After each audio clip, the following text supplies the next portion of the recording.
डाल देती हूँ।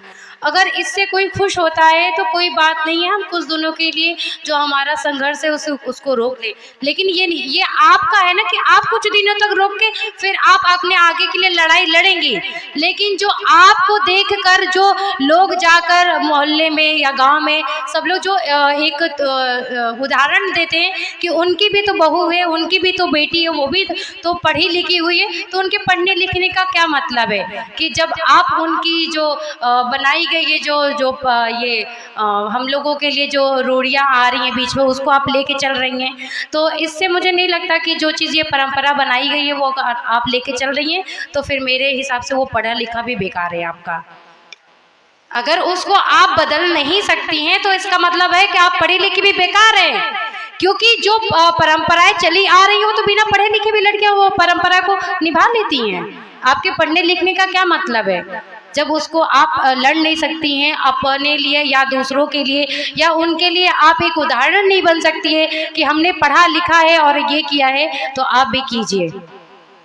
तो हम यही कहेंगे कि जो पढ़ी लिखी हुई हैं वो पढ़ी लिखी की तरह अपना आगे दूसरों को अपना ज्ञान दें, और जो नहीं भी पढ़ी लिखी हैं और आज देख रही हैं इतना इतिहास है, आजकल तो पहले तो नहीं पता था कि किसी को कैसे गांव में समाज में या हमारे देश में क्या हो रहा, लेकिन अब तो इंटरनेट का ज़माना है ना, फ़ोन में लोग देखते हैं सुनते हैं कि कहाँ कहाँ तक औरतें और जो लड़कियाँ हैं पहुँच गई हैं। एक इंटरनेट का ही मैं चीज़ बता रही हूँ कि कहते हैं कि विदेशों में जो लड़कियां हैं वो चांद तक पहुंच रही हैं, लेकिन हमारे देश में क्या हुआ, हाय फलाने की बहुरिया ने सर पे पल्लू नहीं रखा।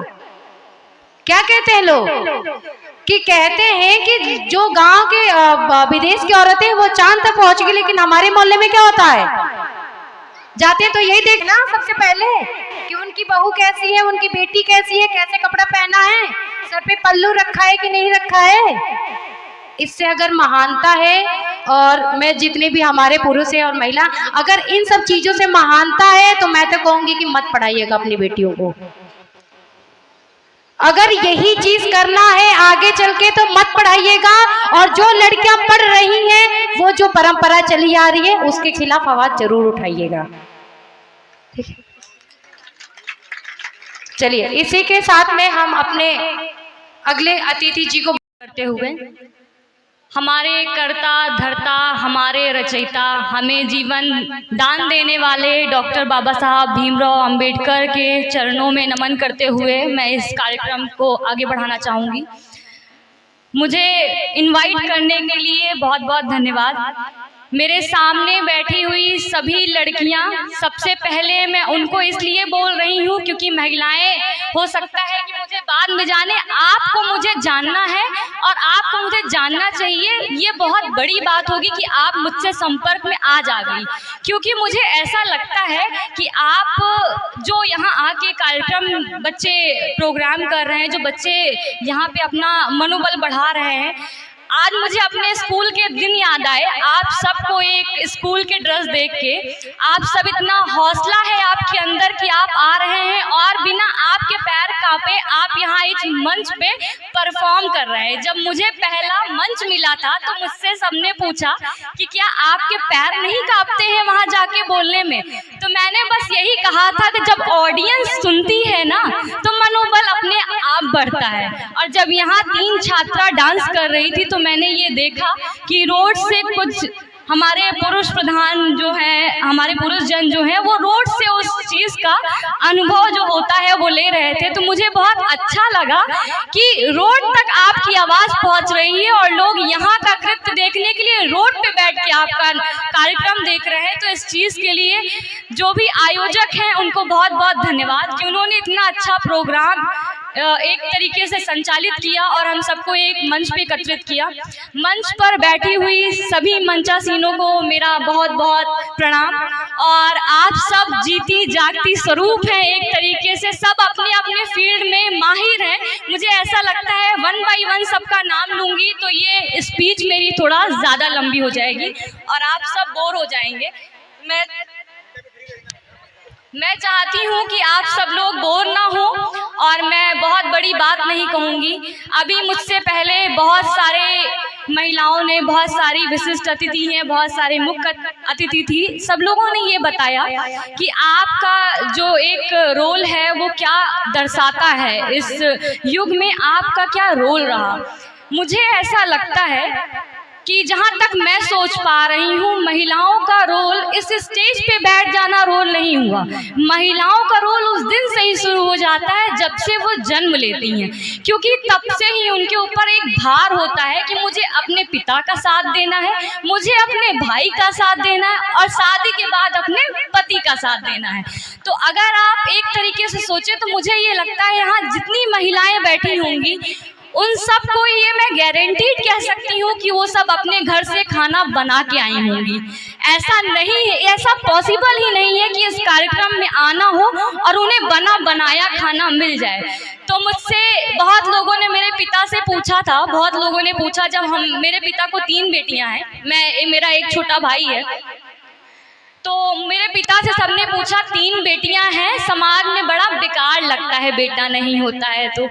तो मेरे पिता ने, चलो एक बेटा है, मेरा भाई है, एक बेटा है भी, लेकिन जो गर्व मेरे पिता को बेटियों पे है वो गर्व शायद ही बेटे पे होगा कभी, क्योंकि मुझे ऐसा एक बात करना। जी, मैं ये जो उपस्थित जितनी महिलाएं हैं, मैं सभी का बहुत बहुत धन्यवाद करती हूँ कि आप सब डटे रहे, कि आपको सभी स्त्रियों को सुन के जाना है जो आज इस मंच की शोभा बढ़ा रही हैं।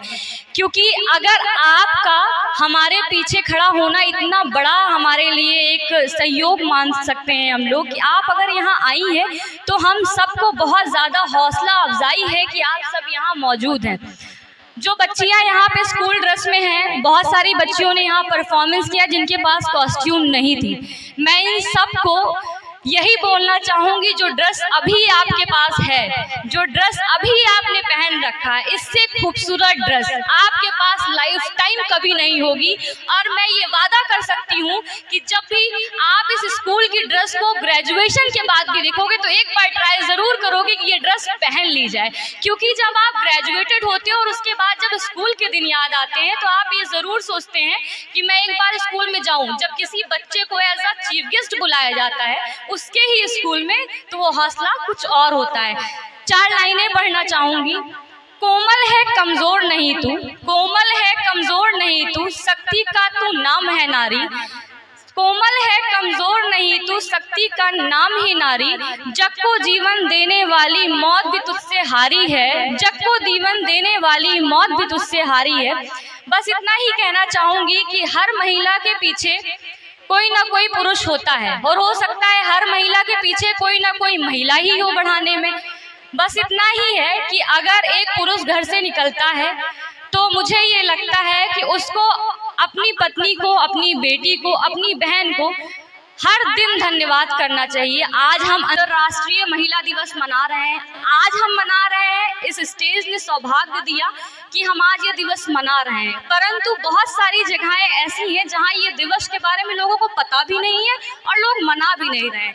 तो हमारी कोशिश ये होनी चाहिए कि ये दिन हर दिन हो, एक दिन महिलाओं के लिए दे के और 100 दिन ये कहो कि महिलाओं नॉर्मल बात करो और कपड़े सही से पहनो, गली में जाओ तो पल्ला कर लो। ये सारी बातें बहुत नॉर्मल लगती है, जिस महिला पे बीतती है उससे पूछिए कि उसके जी पे क्या बीतती है। बाकी बच्चों के लिए है, असफलता कोई अंत नहीं, ये तो शुरुआत है।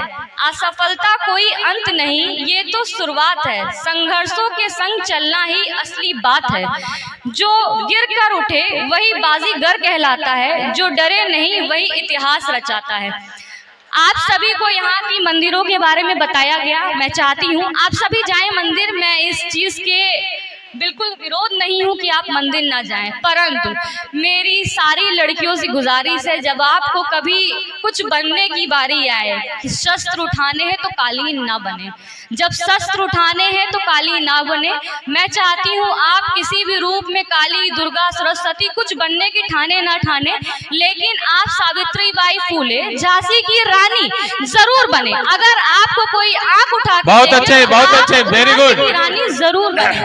अगर आप सावित्रीबाई फूले बनने का हौसला रखती हैं, अगर आप झांसी की रानी बनने का हौसला रखती हैं, तो दुनिया आपके कदम चूमेगी। जो चीज हमने कभी देखी नहीं, जो चीज हमारे बुजुर्गों ने कभी देखी नहीं, वो चीज बनने की जरूरत नहीं है। जरूरत नहीं है कोई देवी बनने की, आपको पूजा जाए ये आपका अस्तित्व नहीं, आपको जाना जाए ये आपका अस्तित्व है। आपके मरने के बाद भी आपका नाम आजीवन जाना जाए ये आपका अस्तित्व ही कहलाएगा। अगर आप दुर्गा काली बन के किसी एक मंदिर में स्थापित हो गई तो आदमी वही जानेगा जो मंदिर के चौखट तक जाएगा। अगर आप रानी लक्ष्मीबाई बन गई तो पूरा झांसी जानेगा, पूरा विश्व जानेगा कि कभी एक झांसी की रानी हुआ करती थी। तो आपको वो बनना है जो आप अपनी शिक्षा के दम पे बन सकती हैं। आप नारी हैं, आप कुछ भी कर सकती हैं। और अंत में मैं बस यही कहना चाहूँ कि आयोजक महोदय को बहुत बहुत धन्यवाद कि मुझे यहाँ बुलाया। मैं थोड़ा लेट हुई, उसके लिए बहुत क्षमा प्रार्थी हूँ। बाकी मेरी सारी जितनी यहाँ बहनें बैठी हुई, जितनी माताएं बैठी हुई हैं, आप सबको बहुत बहुत धन्यवाद।